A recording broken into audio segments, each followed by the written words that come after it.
वो दो तरह का होता है। एक होता है आपका ओपन लूप और दूसरा होता है आपका क्लोज लूप। Close loop.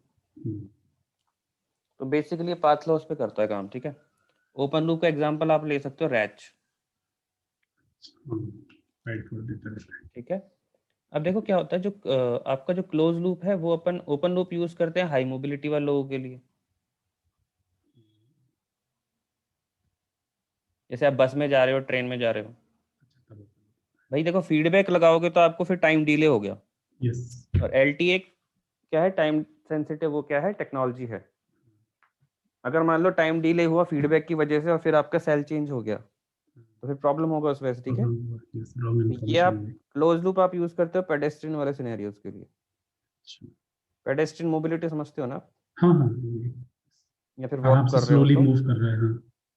उसके लिए क्लोज लूप फीडबैक।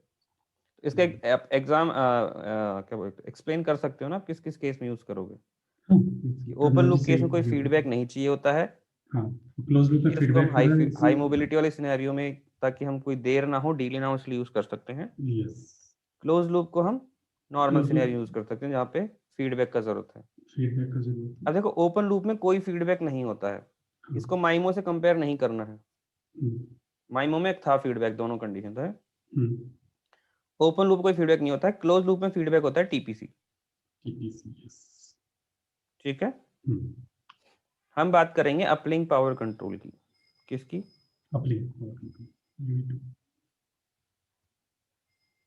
और देखो यूई की जो मैक्सिमम, यूई की पावर लिमिटेड होती है, राइट। हाँ, पी मैक्स होता है, राइट। पी मैक्स 29 बताया था आपने शायद। 23 23 डीबीएम। Sorry 23 dBs। ये आपका सिप 1 में आएगा। dBm। जीबीएम, ठीक है, याद रखना आपको 23 मैक्सिमम पावर हो सकती है। सीबीएम का पार्ट था, सीआई सिप का वन का पार्ट था। देखो एक कंसेप्ट होता है पीएचआर का। पीएचआर आपका होता है पावर हेडरूम रिपोर्टिंग। क्या होता है? Power headroom. ये होता है UE maximum power minus UE current power. UE maximum power कितना है? 3। मान लो करंटली यूई यूज कर रहा है पीयूएससीएच पे, कितना यूज कर रहा है? 17।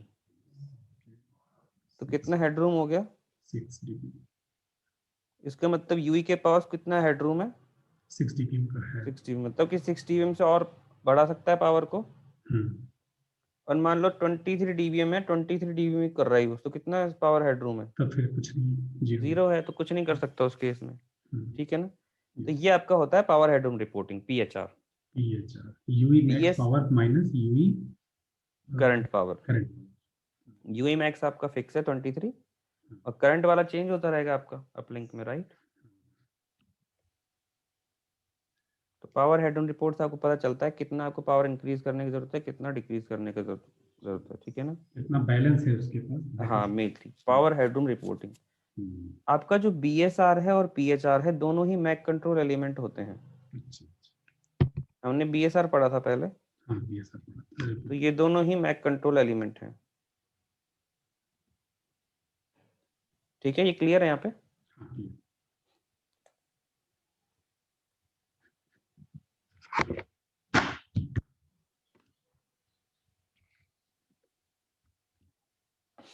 अब देखिए ओपन लूप की बात करते हैं।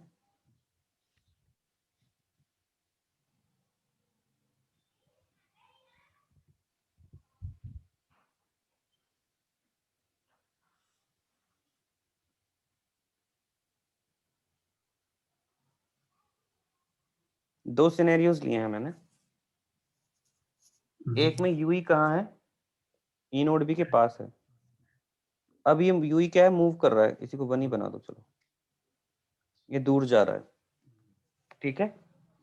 तो ऊपर से नीचे आने में हमारे पास जो पाथ लॉस है वो क्या हो रहा है? डीएल पाथ लॉस कम हो जाएगा, वेस्ट हो जाएगा, बढ़ जाएगा ना। वेस्ट। पाथ लॉस बढ़ जाएगा क्योंकि सेल विसिनिटी सेल एज की तरफ जा रहा है वो, राइट।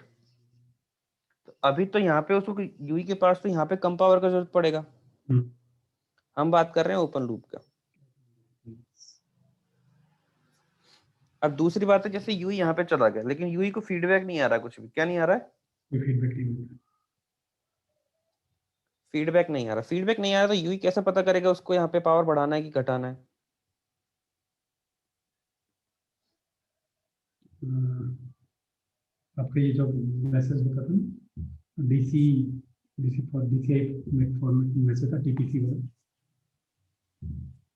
देखिए, एक ओपन लूप में एक चीज होता है कि यूई को जो अपना रिसीवर होता है ना, ट्रांस रिसीवर, उस पे उसको कांस्टेंट एसएनआर मेंटेन रखना होता है। क्या मेंटेन रखना होता है? Signal to noise. Constant SNR. अब यहाँ पे जाएगा एसएनआर, क्या होगा, कम होगा, नॉइज बढ़ेगी ना, यस। इंटरफेरेंस बढ़ेगा। तो वो क्या करेगा, कांस्टेंट एसएनआर को मेंटेन करने के लिए पावर को क्या करेगा, बढ़ा देगा, इंक्रीज कर अच्छा, देगा, अपने अपने आप। अपने आप बढ़ा देगा, क्योंकि उसको पता चलेगा एसएनआर उसको कम हो रहा है यहाँ पे एसएलएच पे आने पे। देखो यहाँ पे सिग्नल क्वालिटी अच्छी है भाई, मैं सेल में ई नोड भी पास हूँ, मेरा सिग्नल -60 dBm आ रहा है, ठीक है, तो एसएनआर हाई है मेरा, आरएसआरपी पे डिपेंड कर रहा है ना ये। और मैं दूर चला गया तो मेरा सिग्नल स्ट्रेंथ कम हो गया, तो एसएनआर मेरा कम हो गया। एसएनआर को बढ़ाने के लिए मैंने क्या कर दिया, पावर ही बढ़ा दी हुई की, ठीक है। इस तरह से ओपन लूप में पावर कंट्रोल चलेगा। तो पावर कंट्रोल किस पे डिपेंड करता है, एक लाइन इसमें ध्यान रखनी, ओपन लूप में यूई को उसके रिसीवर पे कांस्टेंट एसएनआर मेंटेन करना होता है, उसी एसएनआर के अकॉर्डिंग ये पावर को इंक्रीज और डिक्रीज कर देता है। एसएनआर हमारे यहाँ पे कीवर्ड है, सिग्नल टू नॉइज रेशियो, ये क्लियर है? हाँ।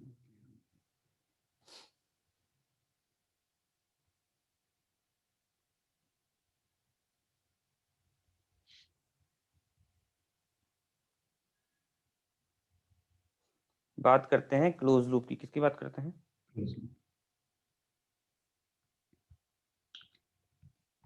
अब क्लोज लूप में एक फीडबैक होता है। क्या फीडबैक है? टीपीसी। क्या है? टीपीसी। सही, इसके लिए सब कुछ टेढ़ा क्यों बन रहा है मेरे से? कोई बात नहीं, चलो। ये ई नोड भी है, ये आपका यूई है, तो यहाँ से क्या आएगा, टीपीसी कमांड आएगा। टीपीसी कमांड कौन से डी से फॉर्मेट में आएगा? डीसीआई आपका ये था 3 और 3 है, 2 बिट। तो उसके लिए 2 बिट और 1 बिट है, उसके अकॉर्डिंग यूई अपनी पावर क्या कर लेगा, बढ़ा लेगा और घटा लेगा। तो बहुत सिंपल प्रोसेस है, राइट? इसमें उसको पता ही चल जा रहा है, तो फिर इसमें दिक्कत ही नहीं है। लेकिन इस फीडबैक की वजह से क्या होगा, डिले भी होगा, उसको वेट करना पड़ेगा, राइट? यस। तो इस तरह से इसमें यूई का पावर कंट्रोल रहेगा इसमें।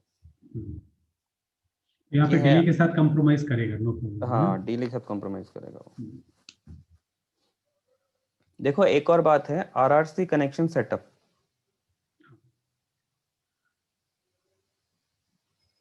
इस मैसेज को एक बार आप खोल के देखेंगे, उसमें अपलिंक पावर कंट्रोल पैरामीटर्स होते हैं। क्या होते हैं? Uplink power control parameters.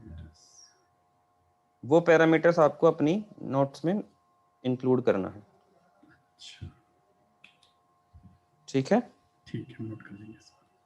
तो उसमें कुछ कुछ होता है, जैसे P0 नॉमिनल हो गया, अल्फा हो गया, तो ये सब में जाने का जरूरत नहीं है, बस आपको अवेयर होना चाहिए कि ये पैरामीटर्स होते हैं, क्योंकि इंटरव्यू मेरे से पूछा गया था क्वेश्चन, समझ रहे हैं? कौन-कौन से पैरामीटर्स हैं पावर हाँ, में? तो एटलीस्ट आप अवेयर होना, तो आप बोलो कि मैंने काम नहीं किया है, बट मैं एटलीस्ट अवेयर हूँ इन चीज़ों से, तो वो थोड़ा बहुत उसको लगेगा, हाँ चलो आता तो है इसको। इतना क्लियर हुआ, राइट? चलिए अब हम चलते हैं एक्स2 हैंडओवर पे।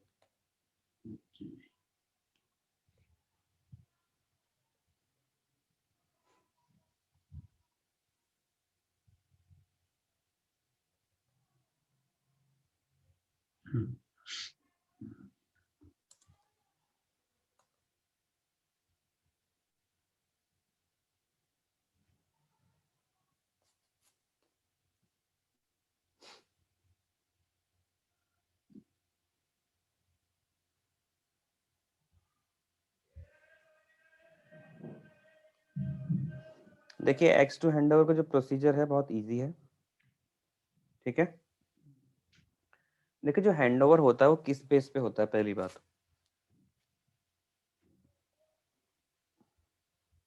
जो आपका हैंडओवर होगा वो किस बेस पे होगा? सिग्नल स्ट्रेंथ सेल का, अगर अपना करंट एग्जिस्टिंग सेल पे अगर सिग्नल स्ट्रेंथ वीक है एज पर मेजरमेंट रिपोर्ट, और ये neighboring होगा cell आपका पे, मेजरमेंट रिपोर्ट के बेस पे। यस मेजरमेंट रिपोर्ट कौन से चैनल पे जाती है?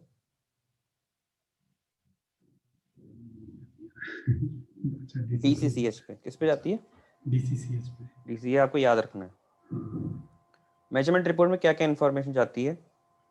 पहला तो जाएगा आपका जो सेल से कनेक्टेड है, cell ID, current existing cell ID, तो उसका RSRP जाएगा, RSRP, RSRQ जाएगा, और जाएगा measurement ID. Measurement ID sorry उसके जाएगा नेबर के लिए। उसके बाद आपका नेबरिंग सेल का जाएगा PCI, मेजरमेंट आईडी जाएगा। देखो मेजरमेंट आईडी कनेक्टेड रहता है, एक तो इवेंट से कनेक्टेड रहता है, और कौन सा है जो यूट्रान है उसके लिए A4 इवेंट ट्रिगर हुआ है, तो बीच में होता है आपका मेजरमेंट आईडी, ये इन दोनों कनेक्ट करता है। तो ये डायरेक्टली नहीं जाता है इनोडबी के पास कि कौन सा इवेंट ट्रिगर हुआ है, वो मेजरमेंट आईडी जाती है। और मेजरमेंट आईडी की मैपिंग होती है यूट्रान से, या फिर यूट्रान से, या फिर जीरान से, और अकॉर्डिंगली इवेंट से होती है। ठीक है ना? इवेंट पता है ना आपको LT में? बताता हूँ एक सेकेंड। तो मेजरमेंट आईडी जाती है, ठीक है, PCI जाएगा, और क्या जाएगा? RSRP जाएगा। ऐसे ही एक दूसरा नेबर है, उसकी PCI जाएगा, मेजरमेंट आईडी जाएगा, और RSRP जाएगा। यहाँ तक क्लियर है?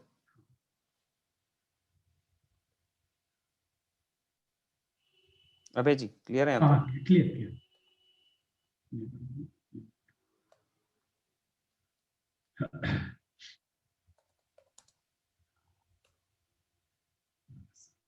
देखो LT में क्या होता है आपका, A1 to A6 इवेंट्स होते हैं कनेक्टेड मोड में। किस मोड में? कनेक्टेड मोड में। कनेक्टेड मोड में।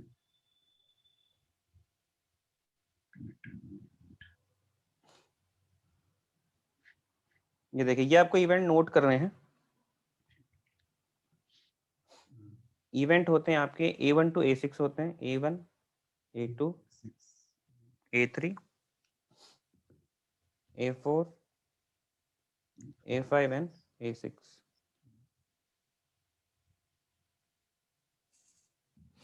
और दो और इवेंट होते हैं B1, B2।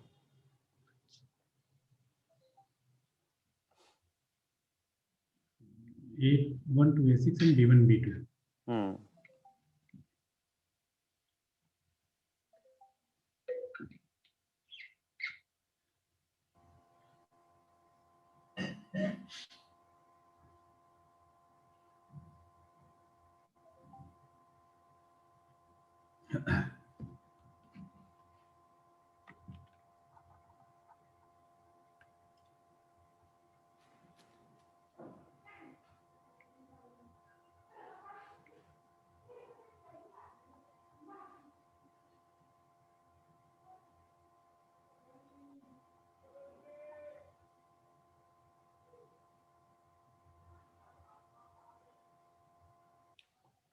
देखिए A1 जो आपका इवेंट है वो होता है serving cell becomes better than threshold.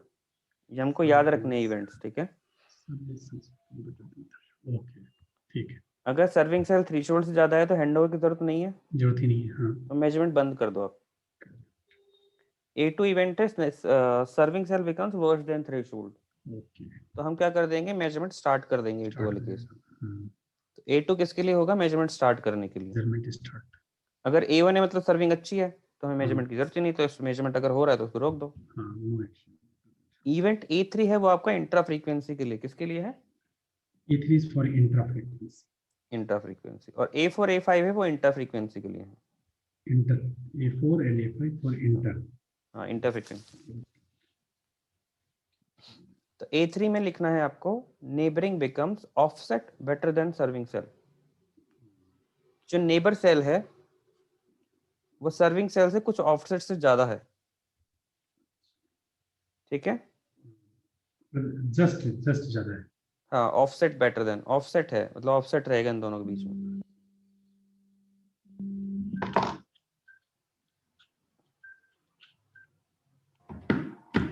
A4 event है never becomes better than threshold.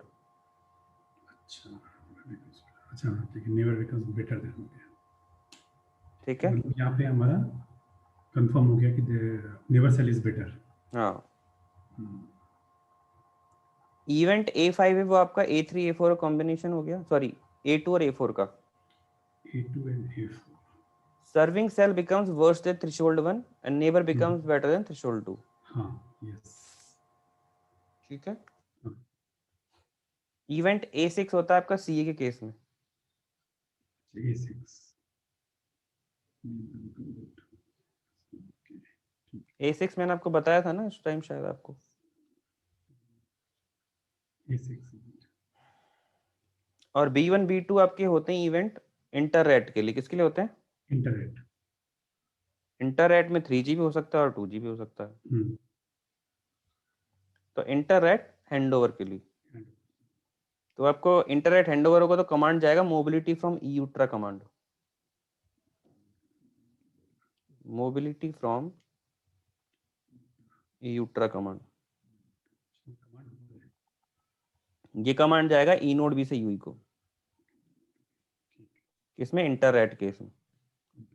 क्योंकि मोबिलिटी से यूट्रा करेगा तो बताए कौन से रेट में आपको जाना है, उस रेट में फ्रीक्वेंसी बता देगा, जो भी ARFCN या URFCN जो भी इम्प्लीकेबल होगा बता देगा। ठीक है, तो LT में तो ERFCN होता है, 3G में UARFCN होता है और 2G में ARFCN होता है। ठीक है ना, ये वाला पार्ट क्लियर है ना? हाँ, और ये जो नीचे के इवेंट है कोई यूज नहीं है। नहीं, उनको यूज नहीं।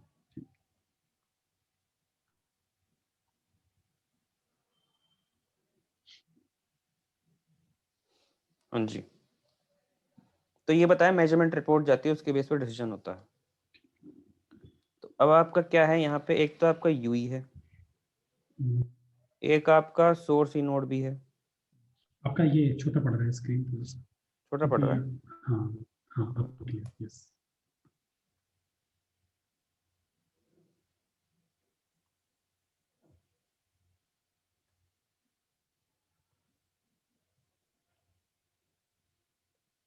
हाँ जी,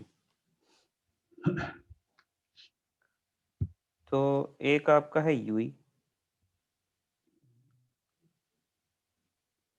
एक आपका है सोर्स ई नोड भी। क्या है? एक आपको किस पे जाना है?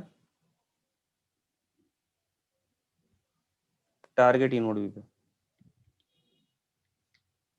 ठीक है, अब क्या हुआ, यूई ने क्या किया, मेजरमेंट रिपोर्ट भेजा। किसको भेजा? सोर्स जो एग्जिस्टिंग, ULDCCH पे। तो एक तरह से ये मान लो कि सोर्स ई नोड बी के पास ये पहुंची इंफॉर्मेशन। ठीक है, तो इसने क्या किया, सोर्स ई नोड बी ने, इसने क्या बताया, इसने PCI बताई, इसने यूई ने। उसके अकॉर्डिंग सोर्स ने टारगेट से बात किया, इसने डिसाइड कर लिया यहाँ पे किसका RSRP अच्छा है। मैंने 2 PCI बचाई थी ना, जैसे एक की PCI 112 है, एक 114 है, पर इसका RSRP अच्छा है, तो इस वाले कांटेक्ट किया जाएगा पहले। तो सोर्स ई नोड भी ने टारगेट के पास पहुंचे। ठीक है, तो सोर्स ने पूछा भाई कि हम आपको हमारा यूई दे रहे हैं, क्या दे रहे हैं? तो हमारे यूई को जैसे हमने रखा था, क्या आप वैसे रख पाएंगे? ठीक है, तो क्या आपके पास उसके लिए पहले तो रिसोर्सेज अवेलेबल हैं क्या? नहीं, पहली रिक्वायरमेंट। आप बिजी तो नहीं है कहीं? ठीक है, तो इसने पूछा रिसोर्सेज अवेलेबल हैं तो आप अलोकेट कर दो उसको।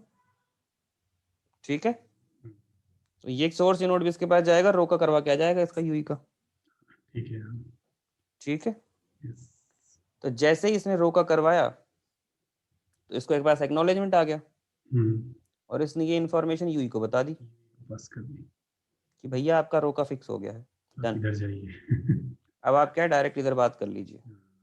और बात कैसे होगी? रैच के थ्रू होगी। तो एक तरह से बहू बेटी की शादी वाली बात हो गई। तो ये कंसेप्ट क्लियर हो गया आपका। तो इसमें क्या कर रहा है, सोर्स ई नोड भी टारगेट को प्रिपेयर कर रहा है।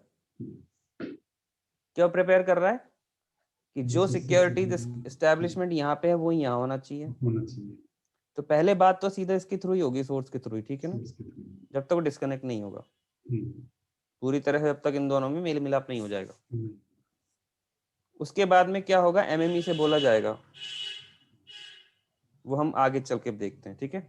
ये वाला पार्ट क्लियर है, राइट? हाँ हाँ, ठीक है।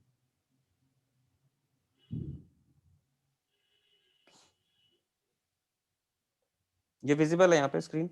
इसके लिए लेफ्ट से कट रहा है थोड़ा सा, ये जो राइट साइड है इसको आपको हाइड कर दीजिए, एक्सपोर्ट पीडीएफ वाला जो कॉलम है। हाँ, लेकिन फिर भी लेफ्ट वाला हमें जो विजिबल है वो SGW से विजिबल है, अभी भी फ्रॉम से विजिबल है, फ्रॉम द SGW।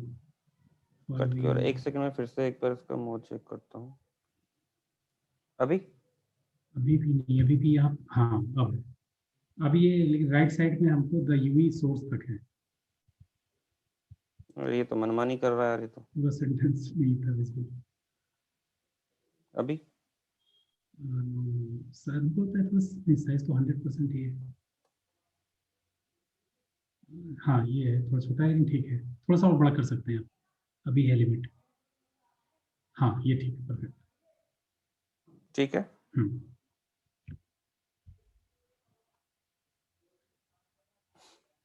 तो देखिए, पहला मैसेज जाता है आरआर से मेजरमेंट कंट्रोल का। मेजरमेंट कंट्रोल आपका जाता है इनोड बी से यूई को, उसमें वो सारे कॉन्फ़िगरेशन भेजता है आरआर से मेजरमेंट कंट्रोल में, ठीक है।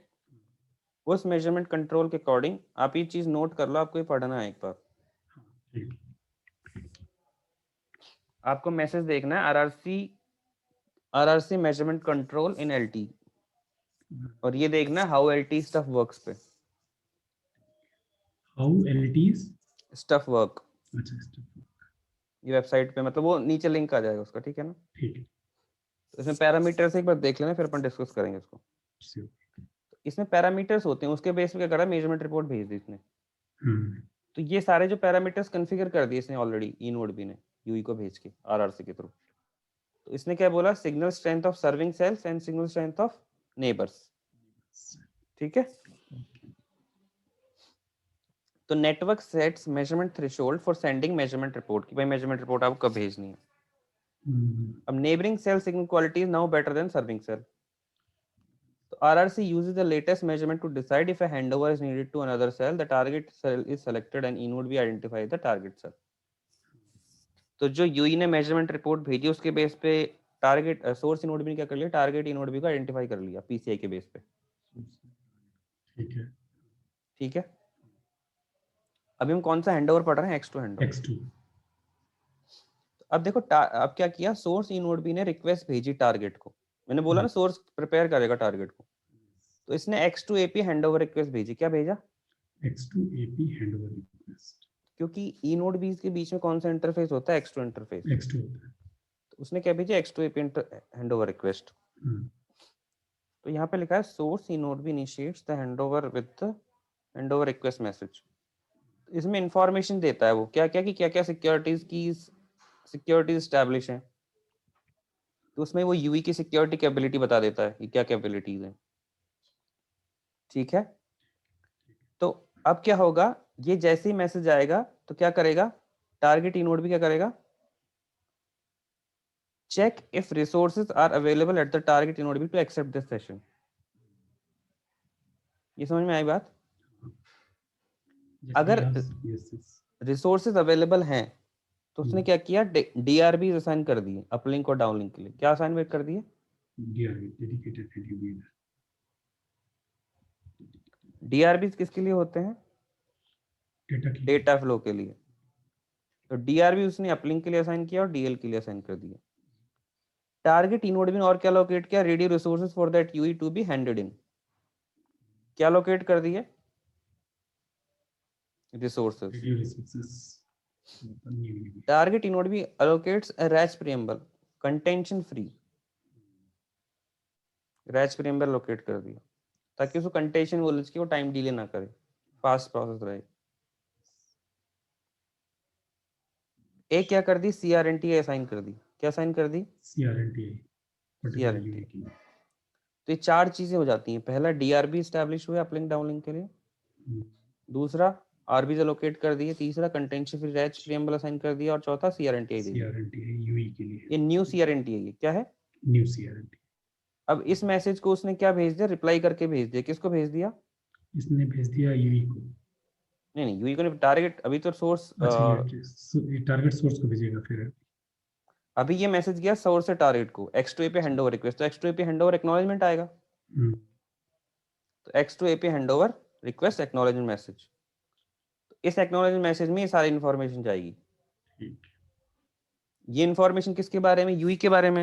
यूई के बारे में, तो आगे यूई को फॉरवर्ड होगी। जैसे ही उसके पास एक्नॉलेजमेंट आया, जैसे ही क्या आया, एक्नॉलेजमेंट आया, वैसे ही X2 लिंक एस्टैब्लिश हो गया उन दोनों के बीच में। X2 बेयर का एस्टैब्लिशमेंट हो गया भाई, दोनों तरफ से वो हो गया ना, दोनों रेडी हो गए। ठीक है। अब क्या है, इसको सोर्स को इंफॉर्मेशन किसको भेजनी है? यूई को भेजनी है। सोर्स यूई को भेजिएगा। तो उसने क्या भेजा? आरआरसी कनेक्शन रिकॉन्फ़िगरेशन रिक्वेस्ट भेजी। क्या भेजी? फिर चलता है आरसी कनेक्शन रिकॉन्फ़िगरेशन। इसमें उसने सारा भेज दिया, रैच प्रीएम्बल भेज दिया, सीआरएनटी भेज दी, डीआरबीज भेज दिए, जो उसे मिला था सारा, टारगेट इनोड की सिक्योरिटी एल्गोरिथम क्या क्या वो सब भेज दी। तो source inode भी sends handover command message to UE. Message contains a new CRNT, new DRB ID, REST preamble, जो सब वहां पे असाइन किया था। यहाँ तक क्लियर है? हाँ। अब UE क्या करेगा? उसको रैच भेजेगा, राइट, टारगेट को।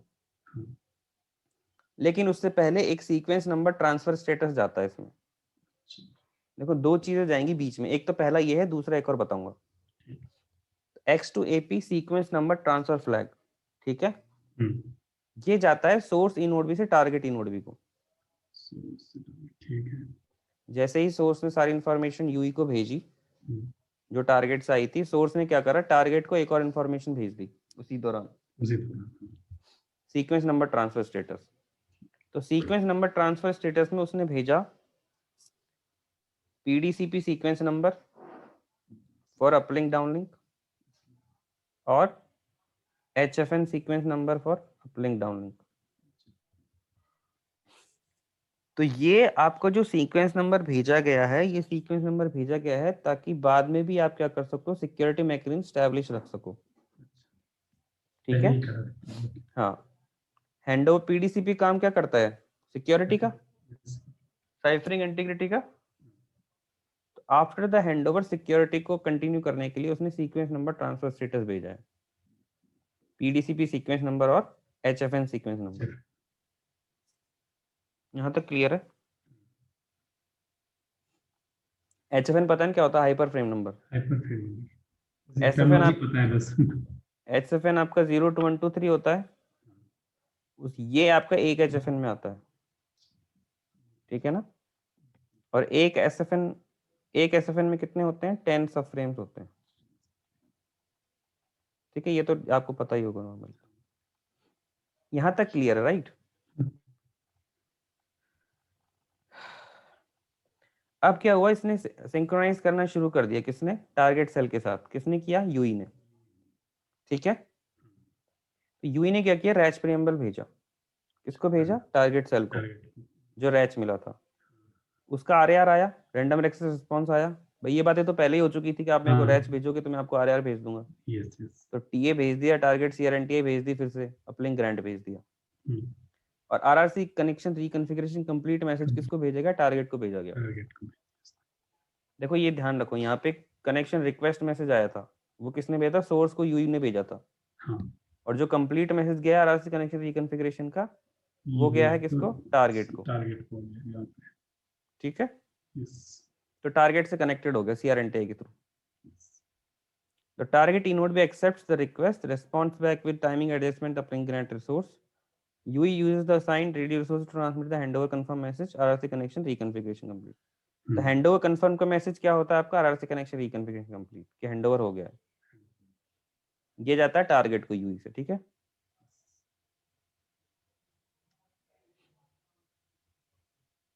अब बात करते हैं हैंडओवर कंप्लीशन। हैंडओवर कंप्लीशन में पाथ स्विच होता है। क्या होता है? पाथ स्विच, न्यू पाथ हो गया। पाथ स्विच, देखो उसने टारगेट ने क्या बोला कि मेरे पास यूई का एक्सेस है। अब टारगेट इनोड भी एमई को बोलता है कि भैया आप पाथ स्विच कर दो, ठीक है ना। तो जो पाथ कौन सा स्विच कर दो, जो आप पहले सोर्स से yeah. कनेक्टेड हो उसको आप चेंज कर दो, ठीक है ना। ये डायरेक्ट सोर्स से थोड़ी बात करेगा, सोर्स के हेड से बात करेगा। एम ई को उसने रिक्वेस्ट भेजा, M E S1 path switch request, S1 path switch request भेजा, इसने एम ई ने क्या किया, एम ई ने एस गेटवे को भेजा मॉडिफाई बेयर रिक्वेस्ट, रिस्पॉन्स आया मॉडिफाई बेयर रिस्पॉन्स, और उसका क्या आया आगे, क्या आएगा, S1 पाथ स्विच रिक्वेस्ट का एक्नॉलेजमेंट आएगा, राइट। तो एक पहली चीज आई थी सीक्वेंस नंबर ट्रांसफर, अब दूसरी चीज आएगी आपका एंड मार्कर, क्या आएगा, एंड मार्कर। मैंने बोलता हूँ दो चीज आती है बीच दो में, चीज, हाँ, एक तो पाथ स्विच रिक्वेस्ट के बीच में एक और चीज है यहाँ पे, and marker. And marker. And marker किससे किसको भेजा, एंड एस मार्कर गेटवे ने भेजा आपका सोर्स को, किसने भेजा, एस गेटवे ने सोर्स को, और सोर्स ने भेजा टारगेट को, सोर्स ने टारगेट, ठीक है। ये भेजा था डेटा सीक्वेंसिंग के लिए, कि डेटा कहाँ तक आ गया है और कहाँ से आपको डेटा एक्सेप्ट करना शुरू करना है यूई से। एस गेटवे और क्योंकि पाथ स्विच हो रहा है आपका सोर्स से टारगेट पे, तो उसको पता होना चाहिए कहाँ तक डेटा बफर हो चुका है, राइट। तो S gateway also inserts an end marker towards the source in node B. This marker will be used to sequence the data received from source in node B and new data received from the target in node B. उसी continuation में। हाँ, हम बोलता है ये एक अच्छा keyword है, एंड मार्कर। एंड मार्कर, तो नाम से ही पता चल जा रहा है ठीक है ना, कि सीक्वेंसिंग के लिए काम आएगा। तो क्या होगा इस केस में, क्या होता है, keep receiving the data from the source eNodeB until the end marker is received. तो target eNodeB, source eNodeB तब तक डेटा रिसीव करेगा जब तो उसका एंड मार्कर नहीं मिल जाता है, कनेक्शन एस्टेब्लिश होने के बाद भी।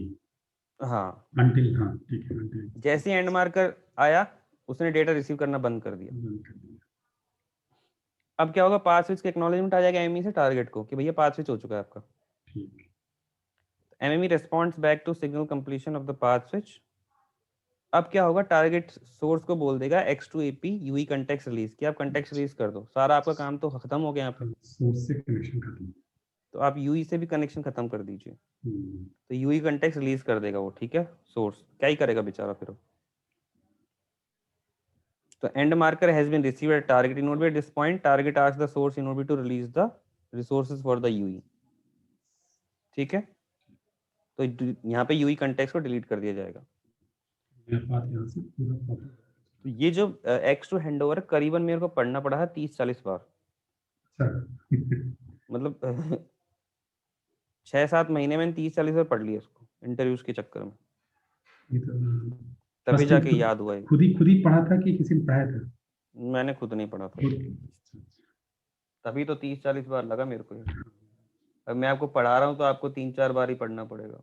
हाँ, अभी आपने बता दिया, एटलीस्ट जो आपने छोटे छोटे जो कीवर्ड्स बताए, अगर हम भी पढ़ने बैठते तो पता नहीं समझ में आता भी कि नहीं आता, नहीं मालूम, समझ नहीं है क्या पढ़ना है क्या नहीं पढ़ना, वही तो सारा बात है। तो ये वाला पार्ट क्लियर, राइट। हाँ, ये क्लियर। आप इसको एक बार रिवाइज करेंगे सारा अच्छे से क्लियर हो जाएगा। आप इसको डिटेल में पढ़ना थोड़ा सा, ठीक है। और थोड़ी इंट्रिकेसीज हैं इसमें, क्योंकि मैंने आपको मेन पॉइंट समझाया है, और आपको इंट्रिकेसीज पढ़नी है तो आप डिटेल में पढ़ेंगे इसको, ठीक है। ठीक। आई थिंक हैंडओवर सबसे इम्पोर्टेंट पार्ट है, अंडरस्टैंडिंग पर्पस से कह रहे हैं। हाँ, अंडरस्टैंडिंग, क्योंकि दूसरी चीजों के लिए तो आप बुक से पढ़ सकते हैं, थ्योरेटिकल बहुत सारी चीजें होती हैं। राइट। लेकिन इसमें थ्योरीज के अलावा बहुत सारी चीजें। तो हैंडओवर आपसे जो पूछेगा वो यही पूछेगा कि आपका किस बेस पे हैंडओवर ट्रिगर होता है, मेजरमेंट रिपोर्ट, कौन कौन सी इवेंट है हैंडओवर के कनेक्टेड मोड में, हैंडओवर कनेक्टेड मोड में होता है, राइट। उसके बाद X2 हैंडओवर क्या है, वो कैसे होता है, और ये बाद में जो आपने कीवर्ड्स कुछ यूज किए इसका भी बहुत रोल आएगा। हाँ, उसमें 2 क्वेश्चन पूछेगा, एक तो आपसे एंड मार्कर वाला, एक तो सीक्वेंस, हाँ एंड मार्कर का क्या यूज है X2 हैंडओवर में, दूसरा सीक्वेंस नंबर ट्रांसफर फ्लैग का क्या यूज है। डायरेक्ट भी पूछ सकता है, इनडायरेक्ट भी पूछ सकता है कि डेटा कैसे स्टॉप होगा। हाँ। तो आपको इसको एक बार डिटेल में स्टडी करना है। इसका चाहे तो आप प्रिंट आउट निकलवा लेना, अच्छे से पढ़ना है इसको, मार्कर अंडरलाइन से मार्कर करके। और नेक्स्ट वीक वो भी कर रखा है, प्लान कर रखा है लीव भी। अच्छा, 7 से लेके मैं रिकॉर्डिंग स्टॉप कर दूं क्या? श्योर।